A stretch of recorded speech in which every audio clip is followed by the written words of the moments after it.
Hello, I'm Julie Samaka with Southern Charm Wreaths, where we make beautiful wreaths and teach you how to make and sell them.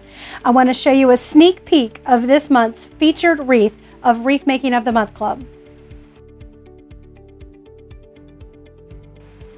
Let's go over the supplies you're going to need for this wreath. We've got a 16-inch grapevine wreath that we're going to use as our base. And I've got this 12-inch Farmer's Market watermelon wreath. Sign. I just love that.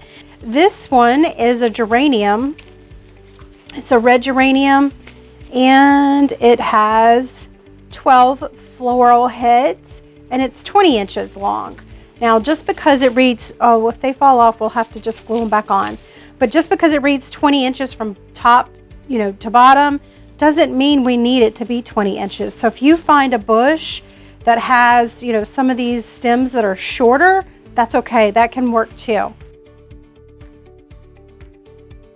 So the first thing I want to do is mount the sign onto the wreath, because this is the focal piece and it is the largest. So what I do is I look at my wreath and I just kind of turn it around to find a place that the sign will fit well. So what I think I'm going to do is move it over here to the side.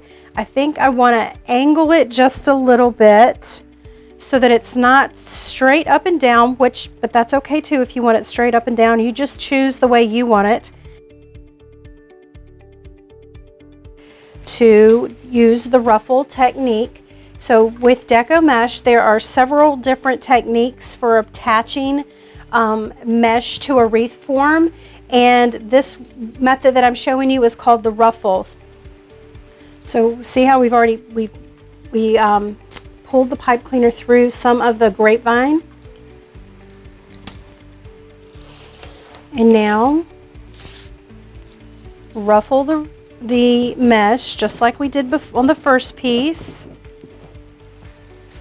And now we could put our mesh in between those. So we've made our first loop. Now I'm going to lay it back down on the mat again, and I'm going to measure out 12 inches and bring it to the front. And then I'm going to do that same thing, pleat it into my fingers. We've got a little bit of a tail here. I want to say maybe 6 inches. And now on this loop, instead of doing 12 inches, I'm going to do 10. Send it to the back. So we want to evenly space these around the sign. So I'm going to start by adding one right here in the center. So we've got this sign, and directly across from it is where I'm going to add my first bow. Okay, so we're going to go ahead and cut off these red flowers. Again, I'm going to keep these long, and when on these flowers they have a little notch in the stem, and that's where I'm cutting them. I'm going to just place them in first just to see where I want them. The tricky part is getting it to go into the grain of the wreath and still,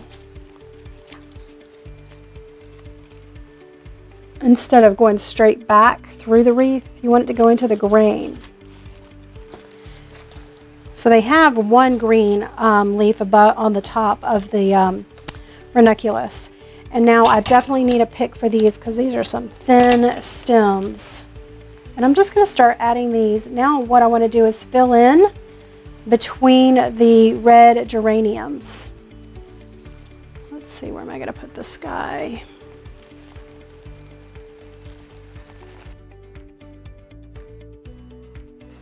Sometimes these steel picks come through the back. This more than I've ever seen before. I think because I was trying to get around the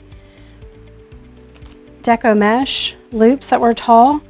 So what you can do is just turn these inward, and that's what I have to do now so I don't cut my hand. You could at this point add a business card right here if you wanted to, if you're selling your wreaths. All right, so now once I've done that, gone through and pretty much made things short and cleaned them up, I go and I hot glue silk flower leaves to the back to cover up some of that mess on the back side. Looks a little bit more professional, I think.